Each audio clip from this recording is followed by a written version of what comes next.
Hi all, sorry about the sound. I've gotten a couple, I guess, critiques over the sound quality last week. Sorry about that. I was in a room with the kind of the air running and it did not translate well. Pull what you can out of it and then do kind of side research to fill in the holes. I'm going to review in week 4 anthropologists and theories because I think it's super important, especially moving forward with you guys looking to do your ethnographies, and using a theoretical orientation to do that ethnography is important. So with that, a couple other housekeeping things. Make sure I've put it in the announcements. Make sure that your guided lessons are completely filled out, including vocabulary. Again, super short vocab terms. I just need to know that you guys are getting this stuff down and that you're well prepped for the quizzes and the midterms, or midterm and final. What else? Discussion posts. So there's been a lot of great discussion posts. I would say that the critical analysis that I could provide moving forward is that people's replies or students' replies are moving back into the great post realm. I really like what you said. Like, that is so basic and it's cordial, and that's nice, and you may want to start that way, but you really want to either build on their ideas, critique their ideas in a nice kind of collegiate way, or make sure that you find a post that you can actually expound upon. I'm finding that a lot of things seem to be kind of being done in the name of doing them, and it has more to do with learning and engaging in the material. So that's my kind of spiel for moving into week number 4. Remember also, if you don't turn work in on time, turn it in so that I can give you some credit. Remember, if you start to miss a couple weeks, if you miss a week's worth of work, you're already down 3 points. There's no real reason to not go back and do that for at least half credit. So make sure that you guys kind of realize that doing the work is valuable and important.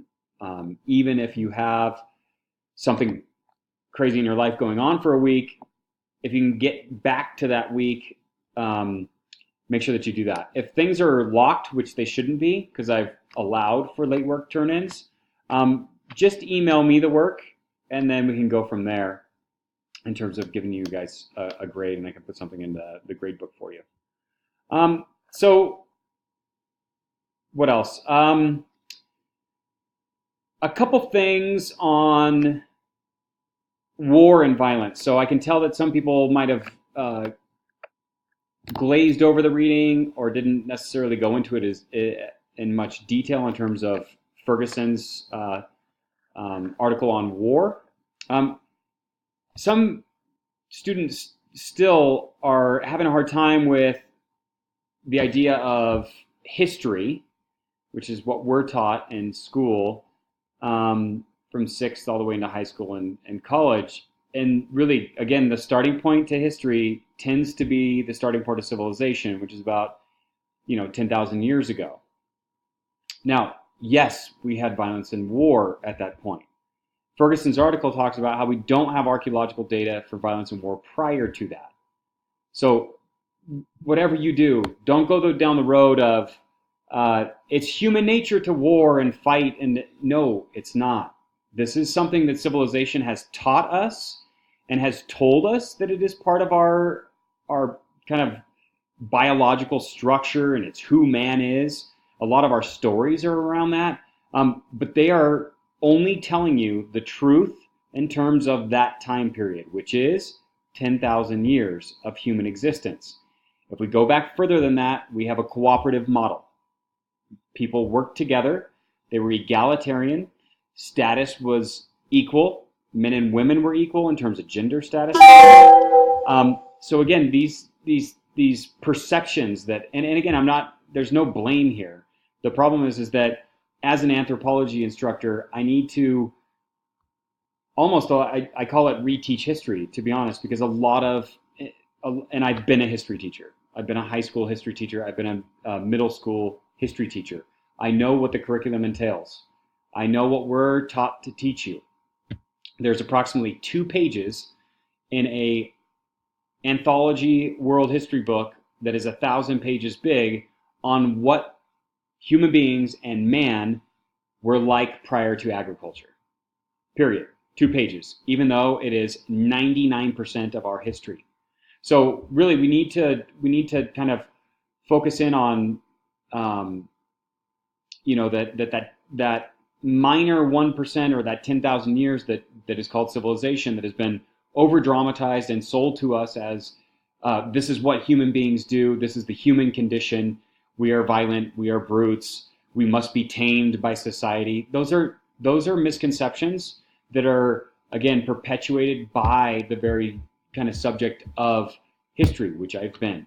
Now, again, I'm not anti-history. My issue is how do I fill in the holes, right? If human beings have been on the planet for 250,000 years, I am obliged to at least teach my field, which shows that we did not have violence, at least according to the archaeological data, violence or war, until we get into this civilization stuff.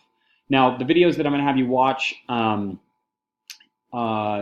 YouTube videos on kind of that progression of hunter-gatherers into civilization and agriculture, have some interesting things. There's a lot of good information. There's archaeological data. Ian Hodder is in there a lot, who is well respected in the field. There's some interesting like city structures that are actually still egalitarian. So we need to kind of focus in on what does that transition look like. That's mostly what people are concerned about. Why and how did people, human beings, transition from hunter-gatherers, if their life was so good, into agriculture? And we're going to discuss that in this lecture a little bit deeper. And I think it's important to engage in these conversations. I may add another discussion post with no points attached and just kind of run through this stuff in terms of what you've been taught in history and what our perceptions are. Some people may have gotten this because they have parents who have taken an anthropology class or individuals who have kind of taught them the real history. It's really hard to rework these things in our heads. They start to even become part of our identity in a way where we say, well, this is just human beings. They just go to war and this is what we do. We don't have to go to war. This is not our full story. Our full story is actually more that we didn't go to war and we cooperated and got along. What about civilization causes us to believe that we need to go to war? Right? These are the bigger questions in cultural anthropology that we get to, because in all reality, we have an American culture as citizens of the country, and this being part of this culture may even perpetuate exactly what I'm talking about, which is basically a false history, or a not complete history, we'll say, and this perception that if we don't go kind of prepare ourselves as a culture to kind of fight off the enemy, then we'll be taken over. And this is a common belief that has been going on for 10,000 years. And so we need to start asking ourselves some civilization questions, I think. So I will do that. I'll post one. I'll try to engage in it a little like actively. So when people are asking questions and are proposing certain things around this topic, there's some big ones, and I may start doing this weekly. Like this week, we'll talk about the transition between hunter-gatherer and civilization. Next week, maybe we'll talk about what egalitarianism looks in terms of role and prestige and status, and we'll get into that in the future as well. So again, there'll be kind of discussion posts that aren't necessarily graded, but it's a way of dialoguing with me and other classmates more, and not so contrived in terms of having to post and having to reply to somebody. So look for that in this week's module. Remember, use the modules. Some individuals are asking me where assignments are found. If you go to the modules page, it's all broken down by week. And again, very organized. If you have any questions, email me. I get right back to people. So yeah, again, it's a lot of, I don't want to downgrade. A lot of individuals are producing a lot of great work in terms of their guided lessons and their discussion posts. I don't want to take away from that. A lot of people, and if you get the quintessential great job from me, that means that actually I don't really have a critique or an analysis of a critical analysis of your work. It means that ultimately you have done everything that was kind of expected of you at a college level.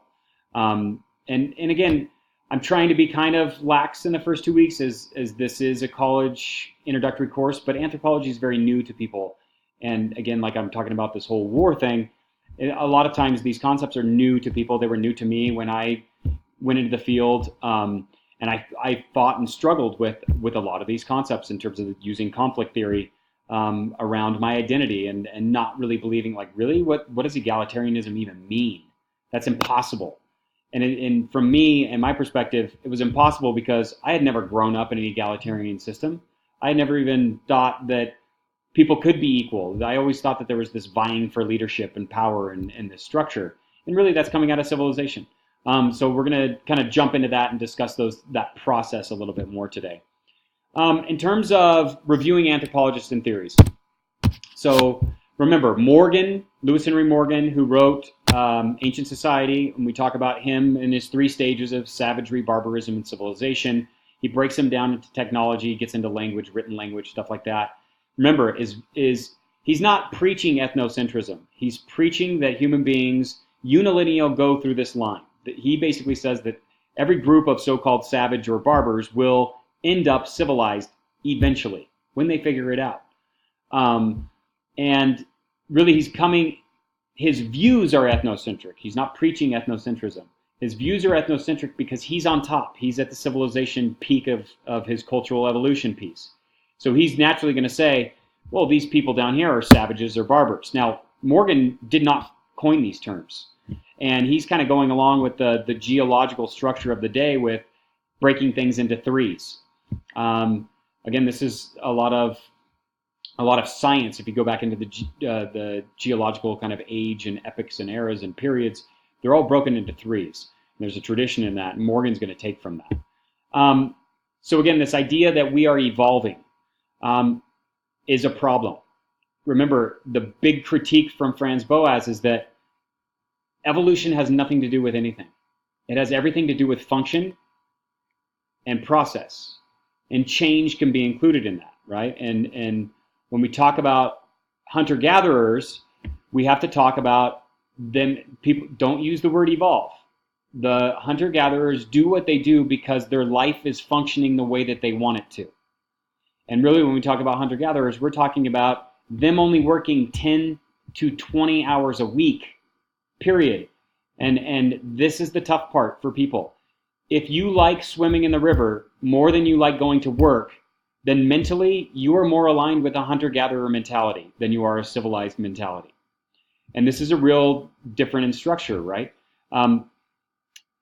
Functionalism focuses on that very aspect. What is it that we are doing, institutional or process or practice? What is it doing? How is it functioning to keep us together, to keep us satisfied so that we aren't necessarily changing? Now, the change element for functionalists tends to be diffusion. And diffusion is ideas coming from another area or another culture group into your culture group. This could be simply the spread of corn. It could be the spread of religious ideology and caricatures. It could be stories, whatever that is. That could be diffusion. And this would change societies or cultures. So functionalism, really, we really get Branislav Malinowski and the other functionalists, Durkheim, discussing the importance of social cohesion through these activities. So every time you see something, again, what is the function of civilization, right? What is the function of hunting and gathering? We need to be asking ourselves. So what is the function of us working 40 to 60 hours a week? We should be asking ourselves these questions. And again, there's the tough part. Our belief structure and our inculturation, the way that we're raised, has us kind of stuck in this conundrum of, I don't want to work 40 to 60 hours a week. It doesn't actually feel, most people don't feel fulfilled when they are doing that. Now, I happen to love my job, but again, 40 to 60 hours a week, even if you love your job, starts to take away from that, some of that natural desire to have leisure, right? Which is what we had in hunter-gatherers. So we need to really kind of ask ourselves these questions.